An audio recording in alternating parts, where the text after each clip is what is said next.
You're listening to All Things Sports with Mike Davis.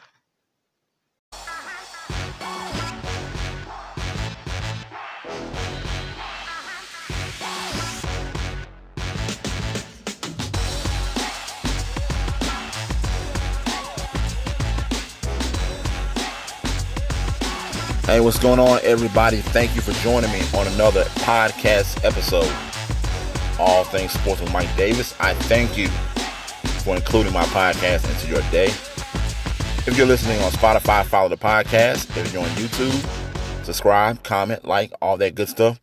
Go to our Facebook page to get in contact with the show for comments or suggestions. I won't take up much more of your time. Let's get into it. Now, we are on week 2 of the NFL season. So I've been away for maybe a week and a half. I wasn't able to talk about week 1 games, but let's dive right into it. We're in week 2, and I want to kind of go on a rant on this podcast today. My Atlanta Falcons.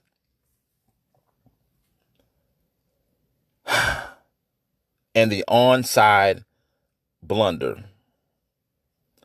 There comes a point in a man's life where you have to man up and accept responsibilities. What I saw Sunday was inexcusable. So it's a carbon copy of the way we lost the Super Bowl to the New England Patriots. It brought back those same feelings to give up the lead that we had in that game. We had the game won. All we had to do was jump on the onside kick. Now, this isn't the first time I've seen what I am about to state. It seems that you had the special teams for the Falcons not knowing that they can touch the football before it goes 10 yards. But you better jump on it, because if you don't secure it, then it's considered a fumble. Then Dallas can touch it, if it hasn't gone 10 yards. But only if the receiving team has touched it. Atlanta could have jumped on the ball into the game there. Dallas had no timeouts. What does Atlanta do? I saw at least 4 guys sit there and watch the ball try and go 10 yards instead of jumping on it. Now, I don't care what excuse Dan Quinn comes up with, or any of the players that were out there on the special teams comes up with. You are supposed to know to jump on that ball. I will guarantee you that they did not know that. They can touch the ball before it goes 10 yards. There have been other rules where I've seen players, once they reach the pro level, that they don't understand. Now, I'm not so sure how the onside situation works in college. But remember the old rule back in the day where in the NFL, you had to get 2 feet in for it to be considered a catch. In college, all you had to get was 1 foot in. Now they've changed that rule now. Now it's like the NFL, it's 2 feet in. But I remember before, college had a different rule. When catching a ball going out of bounds, all you had to do was get 1 foot down, and it was considered a catch. So I saw where players didn't understand that rule once they got to the pros. So I'm thinking maybe this is some sort of the same thing, maybe. Because I just don't get it. You can't be a professional athlete and you have an armchair quarterback sitting at home on a sofa, and he knows the rules better than the guys playing the actual game. You can't have that, in my opinion. It was inexcusable. I want to fire Dan Quinn so bad, but I wouldn't pull the trigger just yet. It's 2 games into the season. I am a big proponent of, if you fire a guy, who are you going to bring in? So, and especially with COVID-19, going on, I understand guys didn't have real preseasons and all that, but this is a coaching blunder. This is something that should have been reiterated in the timeout. You guys can jump on the ball before it goes 10 yards. This is a coaching blunder. Remember in the Final Four when the championship game and Chris Webber called a timeout. Jalen Rose says on the 30 for 30, the Fab Five, that it was reiterated in the timeout that they have no more timeouts. So I don't fault coaching for the blunder by Chris Webber. That was on Chris Webber. That was on the players. This is on coaching. This is coaching. This is something that should have been said. I understand players should have known. They should have already known this. But as coaches, you got to put your players in positions to be successful. And you should have let these guys know, hey, you guys can fall on the ball. And I don't believe that was said. And we end up letting Dallas come back, winning the game 40-39. And we look like idiots again. And, it's the Falcons showing you 1,001 ways to lose a professional football game.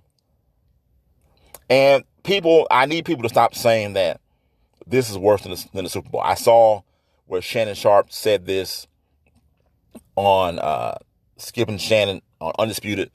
No, this is not worse than the Super Bowl. The Super Bowl was for the whole shebang. Okay, that was for the championship, the title. That was for all the marbles. This was just week 2 in the NFL season. Early in the season. So, no, this is nothing like the Super Bowl. It's not worse than the Super Bowl. Yeah, I understand how guys would want to fire Dan Quinn. I wouldn't do it yet. I would wait. If somehow, look, I knew this year was going to be a rough year for the Falcons. The same way I knew this is going to be a rough year for the NFC South, period. By just looking at their schedules, it's going to be a rough year. And I didn't really have too much faith in Atlanta anyway, going, into the season. But if they start maybe 0-5, 0-6, then I can see just firing Dan Quinn midway through the season and cut our losses and just be done. But it's only week 2. I don't want to panic. I'm panicking a little bit. I'm looking at the panic button, but I haven't hit it. I haven't touched it yet, but I'm looking at it. And I need for people to stop saying that Matt Ryan is the reason for the Falcons' failures. People, Matt Ryan is second in the league in passing this year. Already, 723 yards. Matt Ryan had an MVP-like season last season. Matt Ryan is not the issue in Atlanta. I need for people to stop saying that. The problem is you have a lot of these people that don't watch the Falcons and they end up watching just the highlights. And they go off that. A game, when you watch a football game, any professional game, it's like a storybook. There's a beginning, a middle, and an end. It's not just highlights. There are certain things that progress a certain way. Julio, no one says nothing about Julio. Julio dropped a wide open pass that hit his fingertips. I'm going to tell you, that's not the first time I see Julio do that. Remember 2 years ago, Julio dropped a wide open touchdown bomb against Carolina in the end zone. Julio can get butterfingers sometimes. No one calls him out. It's all on Matt Ryan. And I think people need to stop doing that. Matt Ryan is one of the better quarterbacks in this league. The problem is he plays for the Atlanta Falcons. That's the problem. You guys want to eat up Matt Stafford. And I saw I saw what he did against the Green Bay Packers Sunday. And I kept telling people, y'all keep eating that Matt Stafford Kool-Aid. Keep eating it up. I'm taking Matt Ryan over Matt Stafford. So, like I said, Matt Ryan is not the issue. One of the things, our defense is just, whoo. It has been, whoo, for the past couple of years. Okay? So, hopefully my Falcons can get on track. We play Chicago Sunday. I know the Bears are off to a 2-0 start. They got to come back down to earth. I've said Mitchell Trubisky is not that bad of a quarterback the way they make him out to be. But again, it's one of those things where I haven't seen him play this season. I've seen highlights, but I haven't seen him play a full game. I'll see him play Sunday. But hopefully my Falcons can pull off a victory. But look, that's all I got for you today, folks. I thank you for including my podcast into your day. If you're listening on Spotify, follow the podcast. If you're on YouTube, subscribe, comment, like, all that good stuff. Go to the Facebook page to get in contact with the show for comments or suggestions. You've been listening to All Things Sports with Mike Davis. And remember, it's your world. I'm just giving my opinion. I'm out. Peace. Happy Hump Day.